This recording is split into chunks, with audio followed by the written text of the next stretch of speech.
زرد ہتیلی جیم عباسی۔ جنوری کے ابتدائی دن تھے اور سردی اپنے زوروں پہ تھی۔ رات کے آخری پہر میں مدرسے کی عمارت اور چار دیواری میں گھرے صحن پر گپ اندھیرا چھایا ہوا تھا۔ صرف حفاظ کا کمرہ روشن تھا، جہاں بچوں کی کثیر تعداد رحلوں پر پاک کتاب سامنے رکھے ایک توازن کے ساتھ جسم کو آگے پیچھے جھلاتی زور زور سے سبق دہرائے جا رہی تھی۔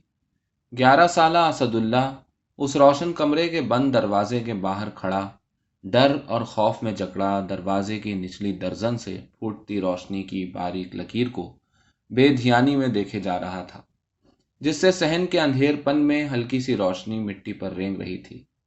آج صبح 5 بجے عبد الحمید، جو حافظوں کے استاد قاری گلشیر قاری کا خلیفہ اور باقیوں کے لیے نائب استاد تھا، کمرے میں انہیں جگانے آیا تو اسد اللہ کو اٹھتے ہوئے پھر نیند نے گھیر لیا۔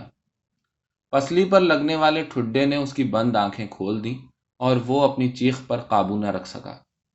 کنجر کی اولاد، تو پھر سو گیا؟ وہاں سبق تیرا باپ سنائے گا؟ خالی کمرے میں عبد الحمید اس کے اوپر کھڑا بھیڑیے کی طرح غرا رہا تھا۔ وہ اٹھا اور رضائی کو ایک طرف پھینک کر وضو کرنے کے لیے بھاگا۔ ٹھنڈے پانی سے وضو کر کے قاری کے دروازے کے باہر آ کھڑا ہوا، جہاں مار کے ڈر نے اس سے سخت سردی کا اثر بھلایا ہوا تھا۔ دروازہ کھولنے کا ارادہ کرتے ہوئے اسے ہول آ رہا تھا، مگر یہ بھی معلوم تھا کہ جتنی زیادہ دیر ہوگی اسی قدر اسے مار کٹائی کی جائے گی۔ آنکھیں بند کر کے اس نے دروازے کو ہلکے سے دھکیلا، چرروں کی آواز ابھری اور دروازے کا پٹ کھل گیا۔ اندر دو بلبوں کی زرد روشنی میں اکھڑی رنگت والی پیلی دیواروں کے ساتھ 3 طرف قطار میں بیٹھے حافظ اپنے اپنے رحلوں پر جھکے ہوئے تھے۔ اسد اللہ کو دیکھتے ہی قاری گلشیر، جو قصاب کی عرفیت سے مشہور تھا، اٹھا اور اسد اللہ کے گریبان سے پکڑ کر اسے گال پر زور سے تماچا مارا۔ اسد اللہ کا دماغ گھوم گیا۔ جب دوسرا تماچا لگا تو وہ تیورا کر کھجور کی چٹائی پر جا پڑا۔ حرام زادے، بے غیرت، ہم تیرے نوکر ہیں کہ لاٹ صاحب کو اٹھانے کے لیے بار بار لڑکا بھیجیں؟ اگلی بار دیر کی تو تیری ٹانگیں توڑ دوں گا۔ قاری گلشیر کی بانچھوں سے جھاگ نکل رہا تھا۔ اسد اللہ ایک بھی آواز نکالے بغیر فرش سے اٹھا اور طاقچے میں پڑا اپنا قرآن اور رحل اٹھا کر پڑھنے میں لگ گیا۔ قاری کی مار میں درد اور اذیت سے چیخنا سب سے بڑا جرم تھا۔ رونے کی ذرا سی آواز سن کر بھی قاری آپے سے باہر ہو جاتا تھا۔ مکر کرتے ہو؟ میرے سامنے مکر کرتے ہو؟ یہ مکر جا کر اپنی ماں کو دکھایا کرو۔ کہتے ہوئے قاری لکڑی کے بیت کے ساتھ رونے والے کو شروع ہو جاتا، اور جب بیت ٹوٹ جاتی تبھی جا کر جان چھوٹتی۔ میانہ قد، پٹے دار، تیل میں چپڑے بال اور سیاہی مائل سانولی رنگت والے حافظ گلشیر سے پورا مدرسہ لرزتا تھا۔ حافظ تو حافظ، درس نظامی کے طلباء بلکہ مدرسے کے باقی اساتذہ بھی اس سے خوف کھاتے تھے۔ سب کہتے تھے کہ قاری گلشیر کے جسم میں خون کی جگہ سیاہ سانپ کا زہر گردش کرتا ہے۔ معمولی معمولی باتوں پر اذیت ناک سزائیں دینا اس کا معمول تھا۔ پڑھائی پر غیر حاضر رہنے یا دیر سے آنے والوں کو لٹا کر ان کے ہاتھ پاؤں کو 4 شاگردوں سے جکڑواتا اور پھر بیت سے پاؤں کے تلوے مار مار کر سرخ کر دیتا۔ سبق یاد نہ ہونے اور کچا ہونے پر وہ شاگرد کو اپنے سامنے پڑی فرشی ڈیسک پر الٹا لٹاتا اور قمیص اوپر کر کے چوتڑوں پر اتنے ڈنڈے برساتا کہ بچے سے پورا دن بیٹھا نہ جاتا۔ معمولی سی غلطیوں پر بھی کبھی وہ بچے پر رحل آزمانے لگ جاتا تو کبھی کسی کو دھوبی پاٹ سے پٹخ رہا ہوتا۔ الغرض اذیت ناک سزائیں دینا قاری کا پیشہ تھا، مگر اس کے باوجود وہ صدر مدرس کا چہیتا تھا اور کسی کو اسے ایک حرف کہنے کی اجازت تک نہ تھی۔ صدر مدرس ہر جگہ اس کی تعریفیں کرتے نہ تھکتا کہ حافظ گلشیر کے شاگردوں کا پورے علاقے میں شہرہ تھا۔ قرت میں یکتا حافظ گلشیر کے تیار کیے ہوئے شاگردوں کا آس پاس کے کسی بھی مدرسے میں ثانی نہ تھا۔ دور دور سے لوگ قاری گلشیر کے پاس اپنے بچے حفظ کے لیے چھوڑنے آتے تھے۔ اسد اللہ کو بھی اس کا والد 50 میل دور گاؤں سے یہاں پڑھنے کے لیے چھوڑ گیا تھا۔ اسد اللہ دیوار کے ساتھ لگ کر بیٹھا اور اپنا سبق دہرانے لگا۔ 5 شاگردوں کے بعد اس کے سبق سنانے کی باری تھی۔ اسد اللہ کو سبق دہراتے پھر نیند گھیرنے لگی۔ اگرچہ قاری کے تماچوں کا اثر باقی تھا، مگر اسد اللہ نیند کی وجہ سے اکثر قاری کی مار کا شکار بنا رہتا تھا۔ اسے نیند بے بس کر دیتی تھی۔ اٹھتے وقت آنکھیں کھلنے سے انکاری ہو جاتی تھیں۔ وہ بار بار پیشاب کا بہانہ لگا کر آنکھوں کو ٹھنڈے پانی سے دھوتا اور پوری کوشش کرتا کہ اندر پتلیوں میں پانی چلا جائے، اور یوں کچھ دیر کے لیے اس کی نیند بھاگ جاتی، مگر پڑھائی پر بیٹھنے کے بعد پھر اس کی آنکھیں آپ بند ہونے لگتیں۔ اس کے سر نے نیند سے مجبور ہو کر ایک جھکولا کھایا تو قاری کی تیز نظریں اس پر پڑ گئیں۔ قاری نے ڈیسک پر رکھے ہوئے اپنے چابیوں کے گچھے کو اٹھا کر زور سے اسد اللہ کے منہ پر پھینک مارا۔ گچھا اسد اللہ کے منہ سے جا ٹکرایا۔ الماری کی بڑی چابی کا دندانہ لگنے سے آنکھ کے نیچے سے خون کی بوند رس آئی۔ مضروب گال والے اسد اللہ کو اب چابی واپس ڈیسک پر جا کر رکھنی تھی۔ اس نے اپنے میلے اجرک کے پلو سے رستا ہوا خون صاف کیا اور لرزتا ہوا چابی واپس رکھنے کے لیے اٹھا۔ اس کے جسم کی حالت اس نازک تنے والی جھاڑی کی طرح تھی جو وسیع پتھریلے میدان میں سخت تیز ہوا کا سامنا کرتی ہے۔ چابیوں کا گچھا رکھ کر واپس پلٹا تو قاری نے ایک زوردار بید اس کے چوتڑوں پر رسید کیا۔ چوٹ کی تکلیف سے وہ بے اختیار چند قدم دوڑتا چلا گیا۔ اسد اللہ کی آنکھوں سے آنسو ڈھلک گئے۔ اس نے سوچا کہ وہ دروازہ کھول کر یہاں سے بھاگ جائے، مگر اسے یاد آیا کہ پچھلے مہینے یہاں سے بھاگ جانے پر اس کا کیا حشر ہوا تھا۔ پچھلے ماہ کی دوسری جمعرات کو اسد اللہ نے گھر گھر جا کر روٹی اور سالن جمع کرنے سے انکار کر دیا تھا۔ مدرسے میں سب شاگردوں کی باریاں مقرر تھیں۔ 3 ٹولیوں میں 2 طالب دونوں وقت سر پر بڑا تھال رکھ کر گلیوں میں نکل جاتے اور ہر گھر سے 2 روٹیاں اور سالن جمع کر کے مدرسے لے آتے۔ یوں مدرسے کے طلباء کا 2 وقت کھانا ہو جاتا۔ اسد اللہ جب سر پر تھال اٹھا کر گلیوں میں کھانا جمع کرنے نکلتا تو اسے یوں لگتا جیسے دنیا کھڑی ہو کر اس کی ذلت کا تماشا دیکھ رہی ہے۔ وہ آنکھیں زمین میں گاڑے دوسرے طالب کے پیچھے چھپنے کی کوشش کرتا چلتا رہتا۔ گھر میں اکثر عورتیں ہوتی تھیں جو انہیں بغیر پوچھے 2 روٹیاں اور تھوڑا سالن دے دیتی۔ یہاں تک تو وہ برداشت کر ہی لیتا تھا، مگر چاچا الیاس کی دکان کے سامنے سے گزرتے وقت جب چاچا بلند آواز میں کہنے لگتا، تمہیں شرم نہیں آتی بھیک منگوں کی طرح در در پر جا کر مانگتے ہو؟ نہ تمہیں حیا ہے نہ تمہارے باپ کو؟ تب اسد اللہ کا جی چاہتا کہ وہ خود کو کسی ٹرک کے نیچے دے دے۔ تنگ آ کر اس نے روٹی مانگنے جانے سے حمید سومرو کو جواب دے دیا۔ حمید نے بغیر کسی دیر کے قاری کو اسد اللہ کی بغاوت کی اطلاع کر دی۔ قاری یہ سنتے ہی آپے سے نکل گیا اور اسد اللہ کو بلا کر بے دریغ مارا۔ لکڑی کے 3 ڈنڈے توڑنے کے بعد جب اس نے اسد اللہ کی جان چھوڑی تب اس کا جسم پھوڑے کی طرح درد کر رہا تھا۔ اس دن ظہر کے بعد اسد اللہ گاؤں جانے والی بس پر بیٹھ کر فرار ہو گیا۔ روتا کراہتا گھر میں داخل ہوا اور ماں کی نظر اسد اللہ کے پھول جیسے جسم پر لگی چھڑیوں کے خون آلود نشانوں پر پڑی۔ وہ غش کھا کر گر گئی۔ بیٹے کے زخموں کی مرہم ٹکور کرتے ہوئے اس نے پکا عہد کر لیا کہ اب کی بار وہ اسد اللہ کو مدرسے جانے نہیں دے گی، چاہے منظور احمد اسے مار ڈالے۔ منظور احمد جو ہی گھر آیا تو زہرا بطول نے اسے بیٹے کا حال سنایا۔ منظور احمد بیٹے پر ہونے والے ظلم پر پسیجنے کے بجائے آگ بگولا ہو گیا۔ تو مدرسہ چھوڑ آیا ہے خبیث؟ آتے ہی اس نے بیٹے پر ہاتھ اٹھا دیا۔ اسد اللہ تھپڑ کھا کر مزید سہم گیا۔ میاں تم اس کی حالت نہیں دیکھ رہے ہو؟ ماں لپک کر آگے آ گئی۔ دیکھو تو صحیح ظالم نے اس کا حال کیا کیا ہے۔ زہرا اسد اللہ کی پیٹھ سے قمیص اٹھا کر منظور احمد کو دکھاتے ہوئے رو پڑی۔ یہ تمہارے ہی بدخون کا اثر ہے جو یہ مدرسہ چھوڑ آیا ہے۔ میرا بیٹا ہوتا تو کبھی ایسا نہ کرتا، اور تم اسے ہدایت کرنے کے بجائے اس کا دماغ خراب کر رہی ہو۔ منظور احمد کا لہجہ صدا کی طرح زہریلا اور ذلت آمیز تھا۔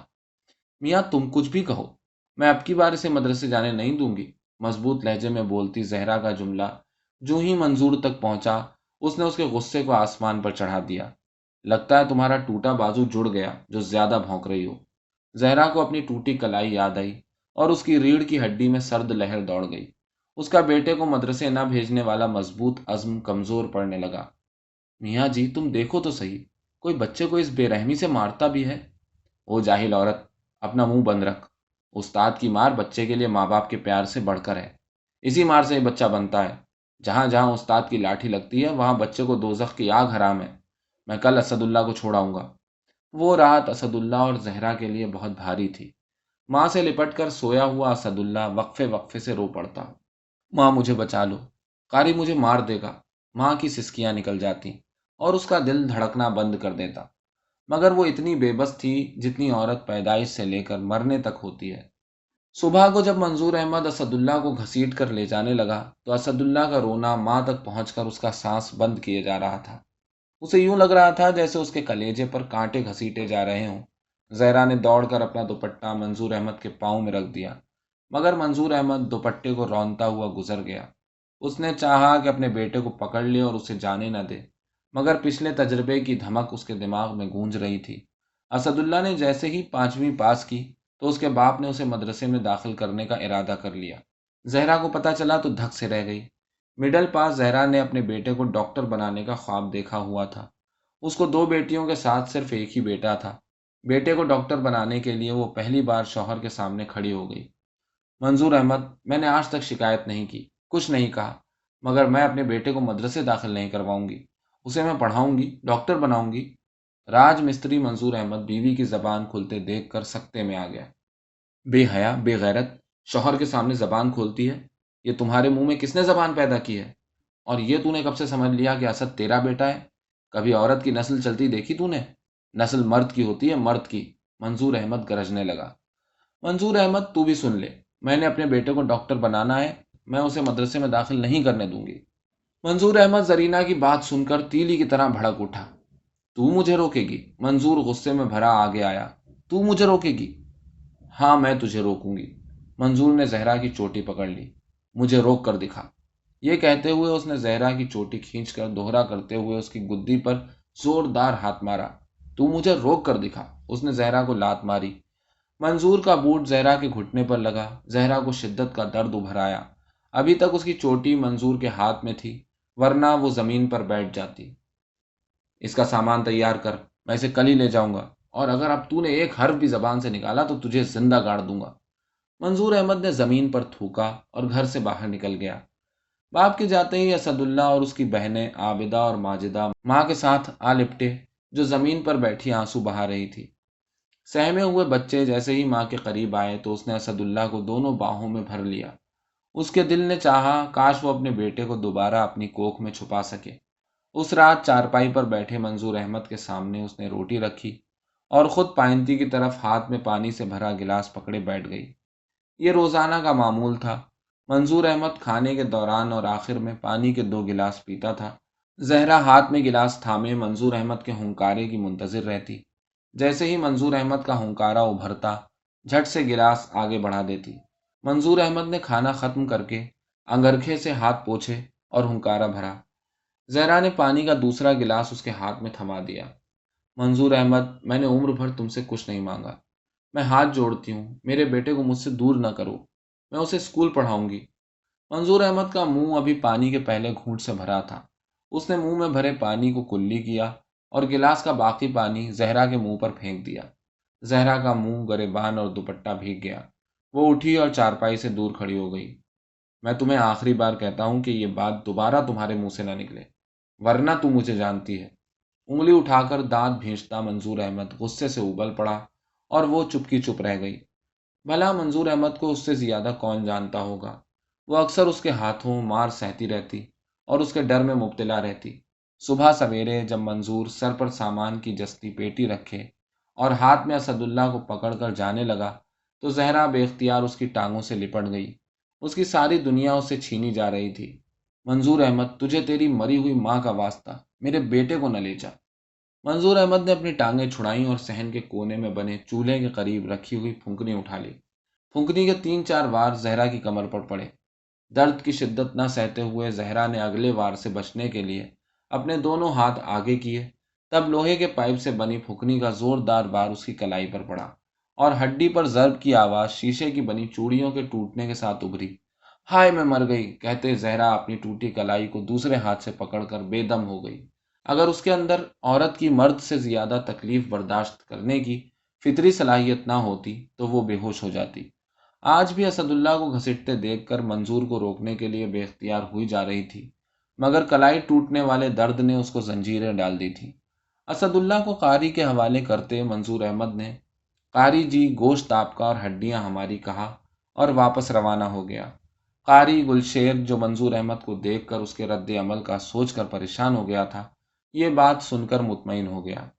جیسے ہی منظور احمد نے مدرسے کے گیٹ سے پاؤں باہر رکھا قاری نے مدرسے کے احاطے میں لگے شرین کے درخت سے اسد اللہ کو سر تا پاؤں رسیوں میں جکڑا اور بجلی کی پی وی سی وائر لے کر شروع ہو گیا۔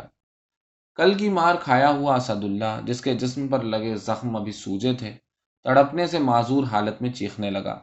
صحن میں پھرتے اور کمروں کے دروازوں پر کھڑے سب طالب سہم کر اپنے اپنے کمروں میں غائب ہو گئے۔ جمعے کی نماز کی تیاری کرتے ہوئے مدرسے کے صدر مدرس مولانا عبد الوحید نے آ کر جب قاری گلشیر کو روکا، تب تک اسد اللہ نیم بے ہوش ہو چکا تھا۔ قاری گلشیر کو لے جاتے ہوئے مولانا عبد الوحید نے دورہ حدیث کے 2 طالبوں کو اسد اللہ کے کھولنے کو کہا۔ 3 دن تک اسد اللہ سے بیٹھا یا سویا نہ جاتا تھا۔ وہ گھٹنوں میں سر دیے رات کا اکثر وقت روتے گزار دیتا۔ ماں بہت شدت سے یاد آتی، مگر گاؤں جانے کی سوچ ہی اس کے قریب نہ آتی تھی۔ اس دن کے بعد اسد اللہ نے بولنا کم کر دیا۔ پڑھائی کے بعد کمرے یا مسجد میں چپ بیٹھا خلا میں تکتا رہتا۔ عصر نماز کے بعد جب مغرب تک طالب کھیلتے رہتے، وہ مسجد کے ایک کونے میں ستون سے ٹیک لگائے چپ بیٹھا رہتا۔ دن گزرتے گئے، اسد اللہ حفظ کرتا رہا۔ مار سے خوف زدہ اسد اللہ حفظ کرنے میں سب سے آگے تھا۔ اس کی اعراب یا مخرج کی ایک غلطی بھی نہیں نکلتی۔ قاری گلشیر کی مار اور شاگردوں میں اضافہ ہوتا رہا۔ مدرسے بھر میں حافظوں کے کمرے کو جہنم کے ٹکڑے سے پکارا جاتا، اور حافظوں کے علاوہ باقی طالب اس کے قریب گزرنے سے بھی پرہیز کرتے۔ سارے حافظ دن بھر خوف کے قیدیوں کی طرح جھولتے اور پڑھتے رہتے۔ انہیں صرف جمعرات کی آمد زندہ رہنے میں مدد دیتی۔ دراصل قاری کا معمول تھا کہ وہ ہر جمعرات اپنے گاؤں چلا جاتا اور جمعے کی شام واپس ہوتا۔ جمعرات کی دوپہر ہونے لگتی تو حافظ اس تانگے والے کا انتظار کرنے لگتے جو قاری کو ان کے گاؤں لے جاتا تھا۔ جیسے ہی قاری گلشیر کو لے جانے والا تانگا نظروں سے اوجھل ہوتا، حفاظ خوشی سے بے قابو ہو جاتے۔ مدرسے کے صحن اور کمروں میں دوڑیں لگ جاتی اور حافظوں کو روکنا دشوار ہو جاتا۔ جمعرات کی شام اور جمعے کی صبح مدرسے کی در و دیوار میں خوشی اور شوخی لہراتی رہتی۔ حافظ تو حافظ، درس نظامی والے بھی مدرسے کے احاطے میں شور و غوغا اور کھیل کود میں جتے رہتے۔ جیسے ہی جمعے کی شام کا وقت آنے لگتا، خوف اور سناٹا ایک بار پھر مدرسے کو اپنے گھیرے میں لینا شروع کر دیتا۔ قاری گلشیر کی آمد کا وقت قریب ہوتے ہوتے حافظوں کے سہمے ہوئے دل مسوس جاتے۔ عصر کے بعد سب حافظ مدرسے کے باہر قطار میں بیٹھے اس راستے کو تکتے رہتے جہاں سے قاری گلشیر کا تانگا آتا تھا۔ جیسے ہی موڑ مڑتے ہوئے تانگا قاری گلشیر کو لیے ظاہر ہوتا، وہ سب کے سب اٹھ کر کمروں میں دوڑ جاتے۔ اسد اللہ بھی اپنے بستر میں منہ دے کر رونا شروع کر دیتا اور دل ہی دل میں خدا سے شکوے شروع کر دیتا۔ اسد اللہ ہر جمعرات اور جمعہ دونوں دن بس یہی دعا مانگتا رہتا کہ قاری گلشیر کا تانگا الٹ جائے اور اس کی ٹانگ ٹوٹ جائے، تاکہ کچھ دن اسے نجات مل سکے۔ مگر اس کی یہ دعا کبھی قبول نہ ہوئی۔ ہر ہفتے وہ خدا کے سامنے رو رو کر التجائیں کرتا اور آس باندھتا رہتا، مگر عصر کے بعد جب تانگا نمودار ہوتا، تب پھر اسے اپنی دعا سے اعتبار اٹھ جاتا۔ وہ ٹوٹا دل لے کے 6 دن پڑھائی میں جٹ جاتا۔ قاری گلشیر آتے ہی حمید سومرو کو طلب کر کے رپورٹ لیتا۔ رپورٹ سننے کے بعد مجرموں کو سزائیں دی جاتی۔ رمضان آیا، تب تک 10 ماہ میں اسد اللہ 13 پارے حفظ کر چکا تھا۔ 27 رمضان کو قاری گلشیر کے ختم شریف پورے کرنے کے بعد حافظوں کو عید کی 10 دن چھٹی کی گئی۔ باقی سارے طالب 15 شعبان کو ہی گھر جا چکے تھے۔ اسد اللہ بھی 3 مہینوں کے بعد گھر پہنچا۔ مدرسے میں داخلے کے بعد یہ پہلا موقع تھا جب اسے اکٹھے اتنے دن گھر رہنے کا موقع ملا تھا، ورنہ ہر دوسرے تیسرے مہینے صرف 2 دن گھر آنے کی اجازت ملتی۔ اسد اللہ کے گھر پہنچنے کی اس سے زیادہ اس کی ماں زہرا بطول کو خوشی تھی۔ وہ اس کی بلائیں لیتی نہ تھکتی تھی، بار بار اسد اللہ کو بھینچ بھینچ کر کلیجے سے لگاتی، مگر اس کا جی نہ بھرتا تھا۔ اس نے اسد اللہ کی پسند کے گڑ والے چاول بنائے اور دوسرے دن مرغ ذبح کروایا اور چاولوں کی روٹی بنائی۔ وہ بیٹے کو گود میں بٹھائے اپنے ہاتھوں سے نوالے بنا بنا کر کھلاتی جاتی۔ اسد اللہ کے ذہن پر چھایا قاری گلشیر کا خوف ہوا ہو چکا تھا اور وہ گلیوں کھیتوں میں دوستوں کے ساتھ کھیلتا اڑتا پھرتا تھا۔ عید کی رات جب اس کی ماں عابدہ اور ماجدہ کو مہندی لگانے لگی تو اس نے بھی ضد کر دی۔ ماں نے ان دونوں کو چھوڑ کر اس کی ہتھیلیوں کے بیچ میں لال مہندی سے پورا گول دائرہ بنا دیا۔ صبح جب وہ بیدار ہوا تو اس کی کومل ہتھیلیوں کے بیچ لال سورج دہک رہے تھے۔ عید کے تیسرے دن جب وہ شام کے جھٹپٹے میں اپنی بہنوں کے ساتھ کھیلتے صحن میں دوڑیں بھر رہا تھا، تب اس نے باپ کی آواز سنی، اسد اللہ کا سامان ٹھیک کر دو، میں کل صبح اسے مدرسے چھوڑنے جاؤں گا۔ اسد اللہ کو وہیں بریک لگ گئی۔ اس سے اگلا قدم اٹھایا نہ گیا۔ ذہن کے پردے پر قاری گلشیر کی خونخوار صورت اور مدرسے کے بے حس ماحول کے نقوش ابھر آئے۔ دوسرے دن جب وہ اپنے باپ کے ساتھ مدرسے پہنچا، ابھی زیادہ طالب واپس نہ آئے تھے اور قاری گلشیر بھی غائب تھا۔ کمرے میں جاتے ہی وہ بستر میں لیٹ کر رونے لگا۔ ماں بہت یاد آ رہی تھی۔ آنکھوں میں ابھی تک گھر کے دروازے سے نکلنے کا منظر موجود تھا، جب اس کی ماں دونوں بہنوں کو لپٹائے کھڑی تھی اور تینوں کی آنکھوں سے آنسو نکل رہے تھے۔ دل میں بے چینی اور بے قراری انتہا کی تھی۔ بہتے آنسو بھی اس کی مدد سے معذور تھے۔ شام تک روتے ہوئے وقت گزرا۔ مدرسے کے باقی کمروں میں بھی طالبوں کی یہی کیفیت تھی۔ پورا ماحول اداسی اور یاسیت سے بھرا ہوا تھا۔ قاری گلشیر حسب معمول عصر کے بعد پہنچا اور پڑھائی شروع ہو گئی۔ قاری گلشیر کو آج انتہا کا غصہ چڑھا ہوا تھا۔ اس نے کسی حافظ کو قرآن ٹیڑھا رکھنے، کسی کا غلاف زمین کو چھوتے دیکھ کر بہت مارا۔ سب حافظ اپنا ایک گھٹنا اوپر اٹھائے مشینی انداز میں جھولتے ہوئے پڑھ رہے تھے۔ کسی سے سر تو کیا آنکھیں بھی اٹھائی نہیں جا رہی تھی۔ دوسرے دن صبح 4 بجے اٹھ کر اسد اللہ نے وضو کیا اور سبق دہرانے لگا۔ آج سبق سنانے والوں میں اس کا تیسرا نمبر تھا۔ دوسرے نمبر پر سبق سناتے ہوئے عزیز الرحمان ایک جگہ اٹکا۔ قاری گلشیر کے کرارے تھپڑ نے اسے الٹ کر رکھ دیا۔ سبق سنانے کے منتظر اسد اللہ کے جھولنے میں مزید تیزی آ گئی۔ عزیز الرحمان کے اٹھتے ہی وہ رحل پر قرآن رکھے قاری گلشیر کی ڈیسک کے قریب آ بیٹھا۔ سبق کی جگہ کھول کر اس نے قرآن پاک قاری گلشیر کی ڈیسک پر رکھا اور ڈیسک کی سائیڈ میں خالی رحل رکھ کر سبق سنانے لگا۔ حسب معمول اس نے بغیر غلطی کے سبق سنا کر ختم کیا اور ڈیسک سے قرآن پاک اٹھانے کے لیے ہاتھ آگے بڑھایا۔ تب بڑھی ہوئی ہتھیلی پر قاری گلشیر نے مہندی کی لالی دیکھ لی۔ حرام زادے، مہندی لگاتا ہے؟ تجھے پتا نہیں شریعت میں مرد کو ہاتھ پیر پر مہندی لگانا ناجائز ہے؟ قاری گلشیر نے یہ کہتے ہوئے اسد اللہ کا رکھا ہوا خالی رحل اٹھایا اور اسد اللہ کے کندھے پر وار کیا۔ اماں جی کی آواز کے ساتھ چیخ بلند کرتے ہوئے اسد اللہ کو لگا جیسے اس کی ہڈی ٹوٹ گئی ہو۔ درد کی تاب نہ پا کر وہ اٹھا اور جان بچانے کو دوڑا۔ اسد اللہ کو بھاگتے دیکھ کر قاری گلشیر نے اچھل کر اسد اللہ کے کالر میں ہاتھ ڈالا اور ہاتھ میں اٹھائی ہوئی رحل سے اس کے سر پر زوردار وار کیا۔ رحل کا کونا اسد اللہ کے سر پر پچھلے حصے میں جا لگا اور وہ کھڑے کھڑے گر گیا۔ چٹائی پر اس کے سر کے نیچے خون جمع ہونے لگا۔ ماما، اس کا خون بہہ رہا ہے، قاری گلشیر کا بھانجا زاہد دہشت زدہ ہو کر چلایا۔ تب تک قاری گلشیر اس کے جسم پر 2-3 اور وار کر چکا تھا۔ اٹھ حمید، چھورے کو دیکھ، کہتے ہوئے قاری نے رحل پھینکا اور اپنی نشست گاہ پر جا بیٹھا۔ حمید سومرو چٹائی پر پڑے اسد اللہ کے پاس آیا اور اسے اٹھاتے ہوئے خوف زدہ ہو گیا۔ سائیں، یہ مر گیا ہے۔ کوئی نہیں مرتا، ایسے ہی مکر کر رہا ہے، لے جا اور اسے پٹی باندھ دے۔ حمید نے اسے کندھے سے پکڑا اور اٹھانے لگا۔ اسد اللہ کی بے جان گردن جھولنے لگی۔ نہیں سائیں، یہ مر گیا ہے، ڈر کر کہتے ہوئے حمید 2-3 قدم پیچھے ہٹ گیا۔ قاری گلشیر اٹھ کر آیا تو اسد اللہ کا بے جان جسم کھلی آنکھوں سے اسے گھور رہا تھا۔ اس کی ریڑھ کی ہڈی میں پھریری دوڑ گئی۔ صدر مدرس مولانا عبد الوحید کو جب تک نیند سے اٹھا کر لایا گیا، تب تک اسد اللہ کی لاش کو دوسرے کمرے میں منتقل کیا جا چکا تھا۔ حافظوں کے کمرے سے رونے کی آوازیں مدرسے کے نیم اندھیرے صحن کو ماتم کدہ بنا رہی تھی۔ مولانا عبد الوحید کے پہنچتے ہی سب معاملات سنبھال لیے گئے۔ قاری گلشیر اور مولانا عبد الوحید نے سب طالبوں کو ایک بھی حرف کسی کو بتانے کی صورت میں زبان کاٹنے کی دھمکی دے کر کمرے میں بند کر دیا۔ اسد اللہ کے والد کو خبر دی گئی کہ اس کا بیٹا وضو کرتے ہوئے گر کر سر میں ٹونٹی لگنے کی وجہ سے شہید ہو گیا ہے۔ منظور احمد جب اسد اللہ کی لاش اٹھوا کر گھر پہنچا تو بے ہوش ہونے سے پہلے ماں نے دیکھا کہ اس کے بیٹے کے لاش کی مہندی لگی بے جان ہتھیلی زرد ہو گئی تھی۔